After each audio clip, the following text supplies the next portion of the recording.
Good morning Bhargavi. आप सुबह सुबह पढ़ाई छोड़ के ये कौन सा किताब लेके बैठी हो? गुड मॉर्निंग दादा। ये मेरी जनरल नॉलेज की किताब है, मैं अपने स्कूल लाइब्रेरी से लाई हूँ। तो नया कुछ सीखने को मिला? मुझे बहुत सारी इन्फॉर्मेशन मिलती है इस किताब से। आपको कुछ जानना है दादा? हाँ भार्गवी, मुझे एक चीज जानना है आपसे। मैं आज अखबार में पढ़ रहा था, कहीं लिखा है डार्क ऑक्सीजन के बारे में। ये डार्क ऑक्सीजन आखिर होता क्या है? ठीक है दादा, मैं आपको समझाती हूँ। अगर मैं आपसे एक सवाल पूछूं कि समुंदर के अंदर अगर मैं जाऊं तो बताइए, ऑक्सीजन की मात्रा कम होगी या बढ़ेगी? ऑब्वियसली समुंदर के नीचे जाएंगे तो ऑक्सीजन की मात्रा कम होगी। अब आप बताइए क्यों कम होगी?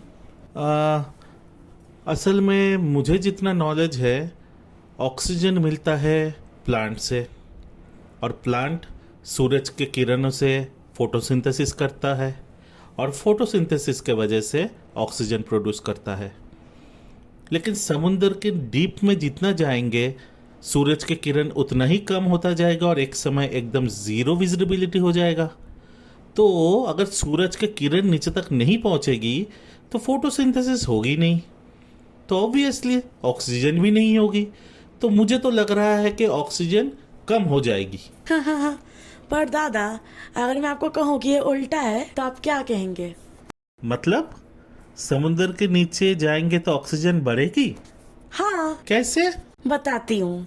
रिसेंटली साइंटिफिक रिसर्च से ये पता लगा है कि समुंदर के अंदर एक लेवल तक ऑक्सीजन कम होती है, फिर अचानक से ऑक्सीजन बढ़ने लगती है।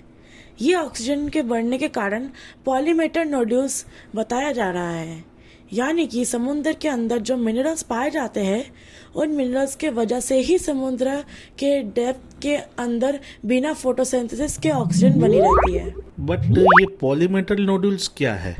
अरे दादा रुको, मैं बताऊंगी, पर उससे पहले कुछ और भी सुन लो। सन 2013 में एंड्रयू स्विट समुद्र के डेप्थ के अंदर एक लैंडर भेजता है, और उस लैंडर के अंदर कुछ साइंटिस्ट को भी ले जाते हैं। 13,000 फीट की डेप्थ तक ये लैंडर जाता है, और ये उस समय पर इस चीज को दिखाना चाह रहे थे कि किस तरह समुद्र के अंदर जाने से ऑक्सीजन की मात्रा कम होती है।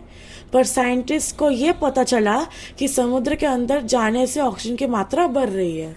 इन लोगों को लगा कि शायद समुद्र के अंदर ऑक्सीजन मीटर खराब हो गया है, तो वो वापस से ऊपर लेके आए सारी चीज़। फिर उन्होंने नया ऑक्सीजन मीटर लगाया, उसको अंदर भेजा, और उसमें पाया कि ऑक्सीजन बढ़ रहा है।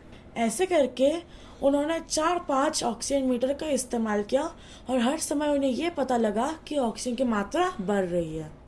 उन्होंने अलग अलग लोकेशन में भी रिसर्च करके देखा, पर उन्होंने फिर से मिला कि ऑक्सीजन की मात्रा बढ़ रही है।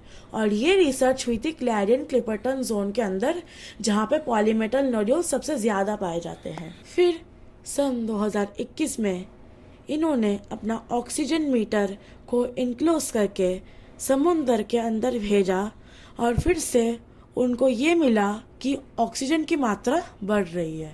साइंटिस्ट को अभी तक ये पता था कि कुछ माइक्रो ऑर्गेनिजम्स समुद्र के अंदर फोटोसिंथेसिस कर सकता है और ऑक्सीजन रिलीज कर सकता है। ये रिसर्च काफी समय तक लोगों ने मानी, बट फिर इसी के अंदर एक और रिसर्च की गई। इसी चीज को टेस्ट किया गया, और टेस्ट करने के लिए कुछ समुद्र के रीजन के अंदर पॉइजन डाला गया। पॉइजन के रूप में यूज किया गया था मरकरी क्लोराइड, जो कि माइक्रोब्स को मार देता है। साइंटिस्ट ये देखना चाहते थे कि माइक्रोब्स को मारने के बाद ऑक्सीजन कहाँ से मिलेगी। माइक्रोब्स को मार देता है? आखिर माइक्रोब्स को मार के क्या मिलेगा? साइंटिस्ट ये देखना चाहते थे कि माइक्रो ऑर्गेनिजम्स के मरने के बाद ऑक्सीजन कहाँ से आ रहा है। माइक्रोब्स के मरने के बावजूद भी उस रीजन के अंदर ऑक्सीजन का मात्रा कम होना शुरू नहीं हुई, बल्कि ऑक्सीजन की मात्रा वहाँ सेम दिखाई दे रही थी। अब रिसर्चर्स अपना सिर खुजा रहे थे कि भाई साहब ये क्या हो रहा है, मतलब माइक्रोब्स ही नहीं है तो फिर समुद्र के अंदर ये ऑक्सीजन का मात्रा क्यों बढ़ रही है। बाद में फिर एक रिसर्चर टीवी देख रहे थे, और उनको देखते देखते सुनाई दे रहा था पॉलीमेटल नोड्यूल्स को बैटरी इन अ रॉक कहे जाते हैं। तो उनका दिमाग चमकता है और ये सोचते हैं कि अच्छा, बैटरी इन द रॉक का मतलब ये है कि समुद्र के अंदर जो पॉलीमेटल नोड्यूल्स है ये पोटेंशियल डिफरेंस प्रोवाइड कर रहे हैं और इसके वजह से यहाँ पर इलेक्ट्रिसिटी जनरेट हो रही है और उस इलेक्ट्रिसिटी की जनरेट होने के वजह से H2O में से ऑक्सीजन अलग हो रहा है, जिसके कारण समुद्र के अंदर ऑक्सीजन की मात्रा बढ़ रही है।